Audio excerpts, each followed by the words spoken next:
Make jobs, but the stress is too much. Welcome to Ricky and Brenda's The Great Escape. So one thing we've mentioned a couple of times, especially I think I did a few days ago, we were sitting somewhere and I had this feeling that I was like back in time. I told my husband, have you ever seen the movie Hot Tub Time Machine? Because in that, I did, for some reason, I just had, well, not just both. I had that feeling just because I started looking around and most people were wearing clothing. And even, Clothing? yeah, the clothes. You have to wear clothing. Well, no, they won't. The clothes that they were wearing, it was like back from the 80s or 90s. And then it was like almost everyone. And then there was a couple dancing and they were throwing moves from the 80s. And I'm like, what the heck is this? And I feel like, what, am I gonna stand up, walk around, ask somebody what color is Michael Jackson? And they're gonna say black? and I'm gonna go like, meaning, you know, you guys seen the movie. This is not me making this up. It's in the movie. I'm just telling a piece of the movie. That has nothing to do with, don't get it the wrong way. I didn't create that scene. Those who made the movie. But anyways, Brenda just said the same thing. Because of what? Oh, because of the men. A lot of the men here wear those really tight, skinny jeans. That's all they wear. And I remember my brother he used to actually sew the jeans to make them really skinny. Jeans. And that was back from the 90s. And I don't know if it was 80s or 90s. I don't know. That was the 90s. Because the 80s. No, I don't think it was the 90s because we got married in 92 and that was when he was younger. Before then? Yeah, so I think it was like the 80s. Okay, well, yeah. So I don't know, in many ways, you know, Spain has been frozen in time. We've said that, and that's one of the many things I love about Spain, that they still old-fashioned. There's things that they're not going to change, and I like that. That's why it's still laid back.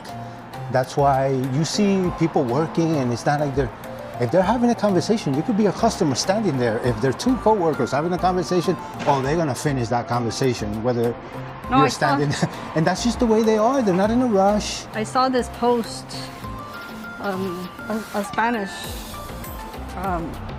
woman, a girl, whatever.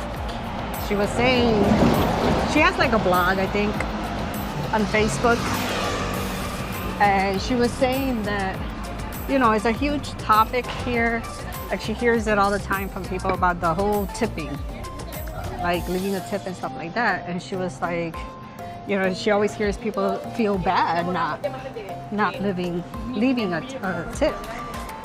And she was explaining that, you know, it's not about feeling bad or showing appreciation or anything like that, because the waitress here or waiter, they get a salary. So it's not like in the States that they rely a lot on tips. Here they actually do get a salary. Not that they get paid well, you know, or a lot of money, but that's the point. Like people that live here, they don't earn a lot. So she made a point saying if the tourists come, they start tipping 15-20%, then they get used to that. And then the locals can't now go out and do tapas, because that's their tradition, is at least 3 or 4 times a week they go out to have drinks and tapas because they can afford it, because you get free tapas with your drink, and it's affordable.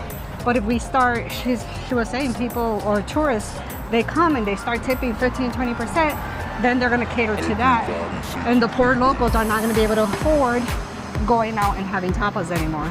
Yeah, which makes sense. Yeah. And if you think about it that way, and if it's explained that way, I think the tourists will be more respectful to that. Yeah. Because you don't want to ruin their culture, right. You know. So, and some tourists may think that they're doing a good thing, but in reality, you wouldn't. You really are not. Yeah, right. That's just basically what she was trying to say. You know. You have good intentions, but yeah, you can leave a coin like €1. That's enough. But not to tip 15-20% because of that reason. They don't want. It's just like the housing market here. It used to be very, very affordable, and then people started immigrating here and paying, more, willing to pay a lot for rentals because is way cheaper than like in the States, for example. Right. But then you create this pushing away the market for the locals. Right. So it's something to think about when you go to another country. You know, think about their culture and what's normal for us somewhere. We shouldn't just bring that with us to the other country. Yeah. And I know it's good intentions, especially with the tipping. But I never thought about it that way until I read that from her. I never thought about it as That way. you know, you're creating you're pushing away a culture that now the locals can't afford, you know, their day-to-day life of going, having drinks and getting tapas. So yeah, that was something I thought I should share. Yeah. All right, so there it is, you know, another episode of The Great Escape. Hope that this tip helps many of you. So anyways, to the next video. See ya.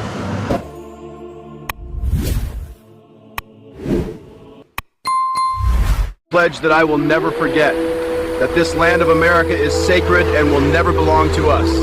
This and all lands belongs to God, the Creator. God, the Creator, has prepared a place in His kingdom for every one of us. Share this promise with someone you love.